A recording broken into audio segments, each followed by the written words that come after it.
So let's talk about season 18 of Married at First Sight. And I'm only going to talk about a couple of couples because there are only really two stories that I find compelling. Well, three, but two we're going to talk about today. So the first couple I'm going to talk about is David and Michelle. And if you haven't seen the episode and you want to avoid the spoilers, then by all means, this is your opportunity to do so because I'm going to talk about it unfiltered. So David sends his wife a message saying, "You look so good, I want to eat you up." Right? And they're married, so he can send her that kind of message, I suppose, even though it's Married at First Sight and it might seem a little creepy, to be receiving that sort of message from someone that you're married to but don't really know. So he sends her the message, and then he tries to unsend it because even though he sent it to her, he didn't intend to send it to her. But baby, whoa, you gotta be quicker than that. So Michelle gets the message, right? And, in her mind, her husband is being flirtatious. She didn't necessarily seem like she was, put off by it. But she wanted to talk about, hey, what's this message? What is this vibration and energy that you're sending in my direction? Because I need to know. It actually seemed like she was into it low-key a little bit, right? So they're sitting on the sofa having a conversation about the message. And he basically says, "Oh, you got that, huh? I tried to unsend that. That wasn't for you." What? What do you mean it wasn't for me? Then who was it for? "Oh, my cousin Danielle, she was in Chinatown and she sent me a picture of some food and I said, 'Damn, you look so good, I want to eat you up.'" If that is not the worst lie ever told that has been documented on video, I don't know what is. That's the best you could come up with on the spot. Like, there's only one thing I hate worse than a liar, and that's a bad liar, right? Like, if you're gonna lie, at least perfect it. Like, you had all the time in between the time that you sent the message to her and the time that you guys sat down on the sofa, which based on all accounts was at least a day, at least overnight. You had all of that time to workshop an angle, right? And the best you could come up with was, "I sent food to my cousin Danielle sent me a picture of food." See, in his mind, I believe he was convinced that she didn't receive the message. And so he was, on cruise control because he didn't think that it was going to come up. But you should always hope for the best and prepare for the worst. So she's really digging into him. There's two scenes. One when they're in the car and she asks him about it, but as they're heading to her family's house, and another scene when they make it back to Chicago and they're sitting down on the sofa. And on both opportunities, he's lying, and it's just so obvious that he's lying, right? It's painfully obvious. It's like, you got both your hands on your face and you're peeking through the creases in your fingers to look because you cannot look at it directly because it's just so awkward and so embarrassing that someone is just so terrible, and lying. And I'm not encouraging people to be a good liar, but I'm just saying, if you're going to tell a story, you need to think about that story comprehensively, right? 360 degrees, every possible angle that can come at you. When they come at you, you need to be ready to defend that position and that argument. And he doesn't have it. This is why so many men get caught cheating, because they're terrible liars, right? Because you shouldn't be cheating in the first place. So rather than saying something like, "Hey, baby, I had a moment of weakness. I was thinking about you last night and it was a little inappropriate. I probably shouldn't have sent that to you. Forgive me. I didn't mean that."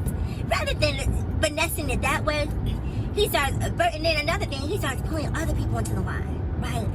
And one thing about a lie is you want to keep a lie compartmentalized, right? Like, you want that lie to belong to you. The moment you start bringing other people into the lie, bad things can happen, right? Because they can get the angle wrong, or heaven forbid, the two of you fall out and they go back and tell the other person what really happened and what you told them to say. See, you don't want witnesses to your lie.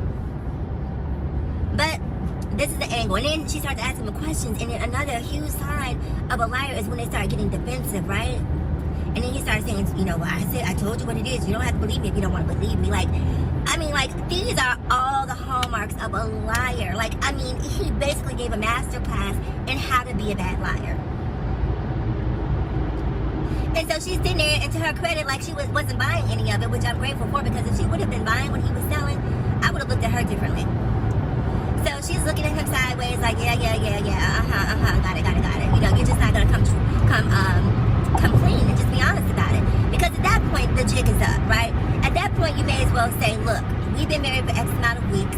It doesn't seem like you're into me, and so because we're not really connecting on the level that I hope that we would have connected on, you know, I mean, I've been open to other options because it doesn't seem like our marriage is headed towards the direction that we're going to remain married once this experiment is over. Boom. That's an honest answer. Because in David's defense, right, Michelle has been super cold, super distant, really not willing to sort of foster a connection between the two of them. So in my mind, at least to some degree, even though he shouldn't have done it surreptitiously, he had a right to be open to other partners because this is an experiment. And this experiment has an expiration date. And so being prepared for what comes out of the experiment is not necessarily a bad thing, again, in my opinion. But if that's the case, then stand 10 toes down and tell her that. Because it's not like her hands are completely clean, because like I said, she's been very cold, very aloof, and not necessarily seeming to be interested in building a connection. But he lied and he stuck to the lie. A poorly thought out, poorly contrived lie. Like, and it frustrates me too as a woman, right, watching this, because I don't think there's a woman alive who hasn't had a conversation like this with some man that she was dating. Now, the beauty of this is, to Michelle's point about not wanting to jump into anything intimate with him, I think she was smart to not do it. Because look at who she's really dating. Because these men have proven they're one man when they're in a marriage with their wives, and they're another man when the experts show up.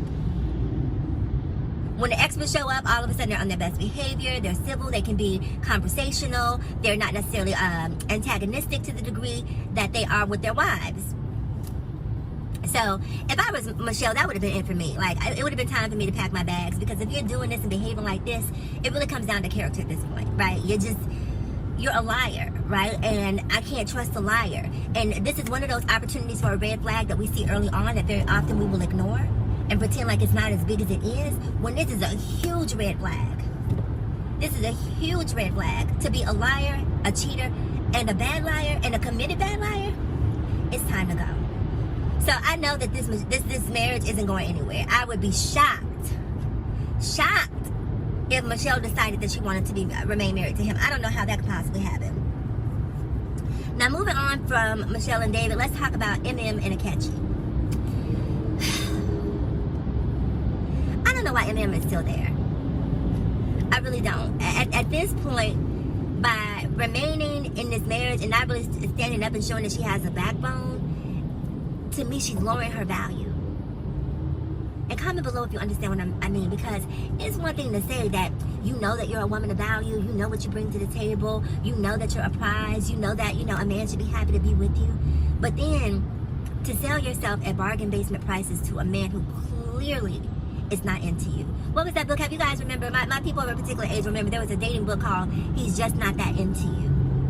Look it up. I'm sure it's out there. Don't look it up on Amazon, though, because we don't shop on Amazon. Go to Barnes & Noble and look for it. He's just not that into you. But he's just not that into you. He doesn't, it's not there. It's not there. And I don't know why these people just can't have open, honest, and authentic conversations and say, hey, listen, I know the expert thought that we were a match, but I'm the expert on me, right? And so this is not gonna work for me. You can force, anybody can force anything to work, right? If you're in a situation and you don't want to be there and you're discontent in that situation, if you want to remain in that situation, you can force it to work. You can overlook all sorts of shortcomings, misgivings, misdeeds. Yes, absolutely, you can do that to remain there. But at what cost? So if I'm unhappy in something, I don't give a damn what the experts are talking about. This is not a match. Akechi is so immature emotionally. He is so immature. His emotional maturity is literally at like I'm not going to even be hyperbolic. I'm going to say like a high school level, right? You expect for men to behave the way that he does emotionally when they're in high school. When you're out here in the world trying to develop real connections and a real relationship and look for someone to build with, you have to understand that real conversations have to be had. In-depth conversations need to be had. We can't just have a surface conversation. You can't just tell me something and expect for that to be satisfactory. Yes, it was satisfactory to you, but yeah, I have additional questions. I have follow-up questions. I have follow-up questions because I'm interested. I have follow-up questions because I care. I have follow-up questions because you mean something to me and I'm trying to get to know you in a real way. But he gets upset because she asked him follow-up questions.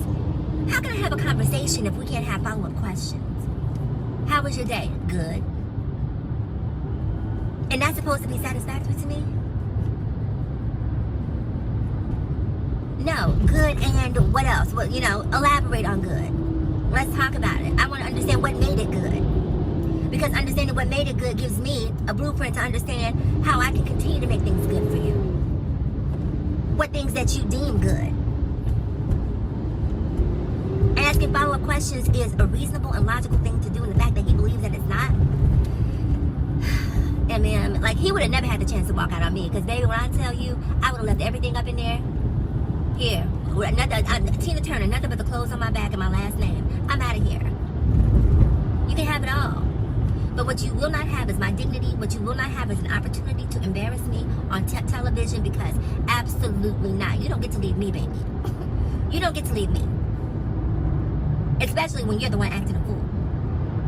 Especially when you're the one who's immature and inarticulate. And people keep saying stuff like questioning his sexuality, you know, oh, I believe he's gay. I don't think he's gay, because I think a gay man would treat a woman much better than he's treating MM.